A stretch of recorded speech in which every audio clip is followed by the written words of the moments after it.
Bankstown Sports, Joseph Demetru, Run Crews, Ben St. Lawrence, Run Crews, Matt Hudson, Run Crews, Julian Owie, and UTS North Lean Gorman. They're the 28 starters in one of the best cross-country lineups we have seen in recent memory. We are now on this end, moments away from the start, and we are in the hands of the starter, along the fence, the men's past the 2020.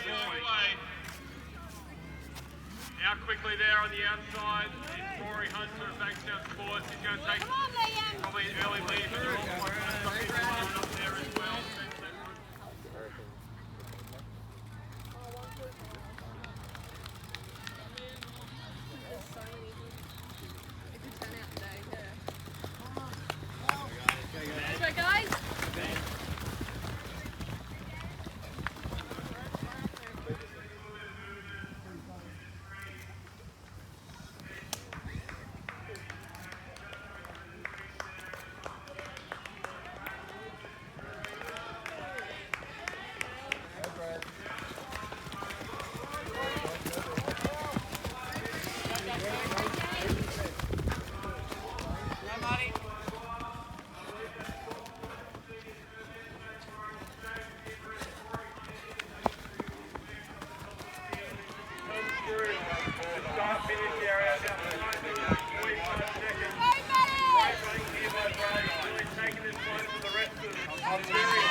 That's the last one.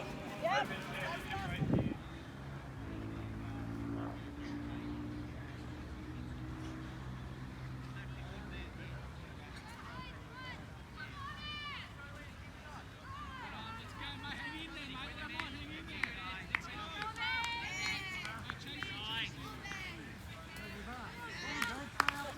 Come on, boys. Benny, JJ, Nipper, Rory, Milo, on your head. Come on, Jai, Benny.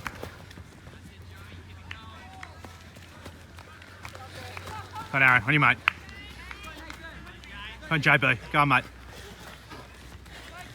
On your Brainy, come on. On your Jack.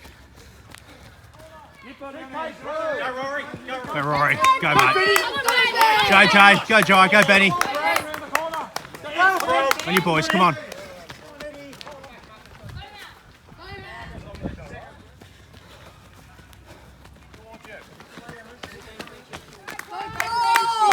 On your JB, go mate. Hang in there. On your Jack, go mate. Now you're right there now? Are you right there now? I'm not really sure. Sorry. You're on crew. Well, they're not coming back. Yeah. Oh, dear man. Yep. It'll be Rorey Hunter who will take out the New South Wales Cross Country Championship title. Fabulous run for the Bankstown athlete. 14-20 for the official. James Everest. Fabulous run there. Second off the Ben St. Lawrence. The Ryan Crew Club loves it. He comes through just over 14:30 St. Lawrence.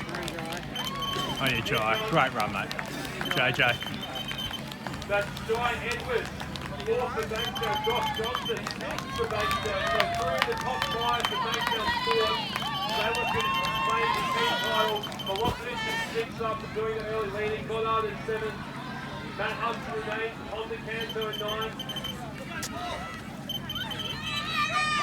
As the rest of the athletes coming across the line there, Connor Stevenson fourth. Newcastle runs to Joe Burgess, Aaron Spiceberger Parker, Paul Ackerman.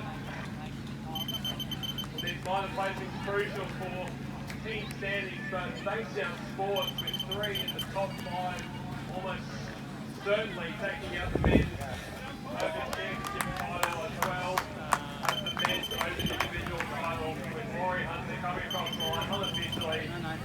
On your Brady. Nathan Breen from St. George coming across there. Finlay McPhillip coming through for UTS North. 2020 New South Wales Short Course Cross Country Champion Mate, you must be pretty happy with that. That's one of the best fields we've seen assembled in New South Wales for quite a long time.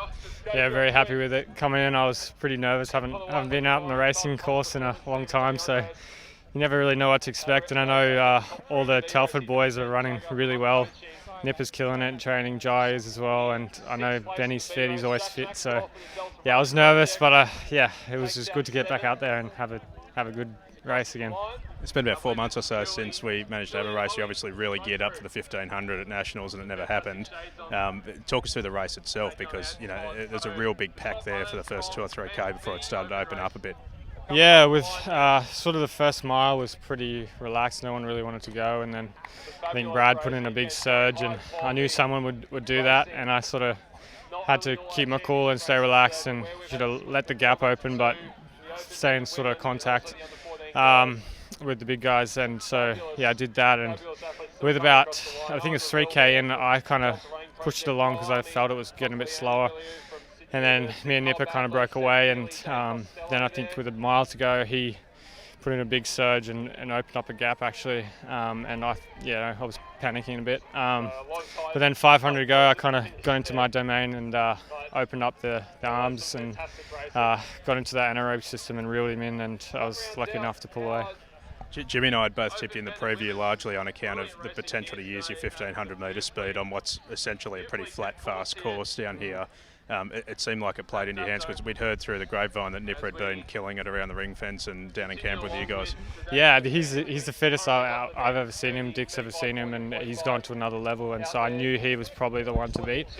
And actually, it is a flat, fast course, but it's very windy, so it's actually doesn't really suit me that well, because I'm quite a rhythm runner and don't like when I chop and change too much. But yeah, so it really challenged me actually, and I really had to dig deep in that last mile. It's hard to know where we're going to go from here. I think Bankstown won the team title as well, so you guys are in good shape. Assuming we can get these races on, there's 3 pretty quick back-to-back this now, and then Miranda, the plans to hit all of them? Yeah, exactly, yeah. I mean, this is why I come out here to run for the Bankstown Sports Club. They support us immensely, and so it's great to come out and support them, and take home the team titles is incredible. So that's why we come out here and get the competitive juices flowing. I love having that team aspect because you don't get it very often, so it's great, and we'll definitely be targeting the next couple if we can. Yeah. Well, clearly, Team Telford's your squad's going well as well, because it's 3 of our 5 in the top 5 for Bankstown and Team Telford, and you add Nipper to that, 4 of the top 5 in a very hot field, all coming out of that squad. Yeah. I mean, our squad's probably the fittest I've ever seen, and we obviously got the Sydney crew's got some really good runners, and so yeah, I think being this COVID situation, I think it's probably really good for the state competition because everyone's here and not overseas, and so yeah, I'm really excited for the next couple of races. I mean, this probably suited me the most. Nipper's probably more domain is the 10k, so that'll be a really tough battle again. So yeah, I'm looking forward to the rest of the season. And just a final word on how it's been. I mean, 4 months since we've had a race. You guys are, you're used to being by yourselves down there in Canberra, but you haven't even been able to train as a squad for a lot of that period. How have you held up with it? And I imagine you're pretty pleased to be back racing. Yeah, I mean, those first few months were pretty uncertain, and a lot of emotions come through, and you've got to come to terms with it. But I guess we've got a great squad and we're all pretty close, and so we were able to run in pairs and compete in pairs, and Dick was on the phone, and so we were able to push through. I mean, a lot of people had a lot worse situation. We didn't get any infections, so it's just sport at the end of the day. So you put your head down and keep grinding. Pretty good perspective to have. Congratulations, mate. That's a really big win. Appreciate it, Matt. Thanks.